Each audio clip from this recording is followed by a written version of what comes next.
Бул видеону көрүп жаткан ар бириңиздерге салам демекчимин. Репортер KG маалымат агенттиги акыркы бир жума ичиндеги спорт дүйнөсүндөгү эң маанилүү жаңылыктарды эсиңиздерге салат. Беделдүү Netflix компаниясы тарткан Кыргыздын улуттук оюну Көк бөрү фильминин бет ачары 26-июнда болду. Аталган тасманын бет ачары Netflix компаниясынын сайтына жайгаштырылды.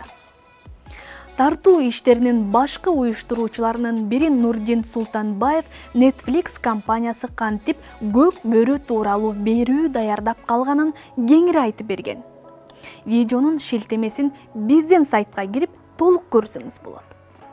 Фильм жана сериалдарды тартуучу америкалык компания дүйнө элдеринин улуттук оюндары тууралуу бир нече сериядан турган документалдык берүүлөрдү тарткан.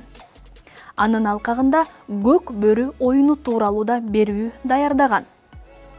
Мындай беделдүү компаниянын Кыргызстандын улуттук оюнуна көңүл бурганы кубанычтуу. Алай футболдук клубунун 2 оюнчусунан коронавирус табылды. Тактап айтканда оюнчулардан 26 жана 29-июнь күндөрү вирус жуктуруп алганы аныкталган. Натыйжада алар менен тыгыз байланышта болгон команданын 20 оюнчусу 14 күнгө Оштогу Сүйүнбаев стадионунун жатаканасына обсервацияга жаткырылган. Кыргызстандын футбол чемпиондугун калыбына келтирүү өлкөдөгү кырдаалга байланыштуу белгисиз мөөнөткө жылдырылды. Буга Кыргызстан кубогу, улуттук лига жана өлкөнүн супер кубогу үчүн беттеш кирет.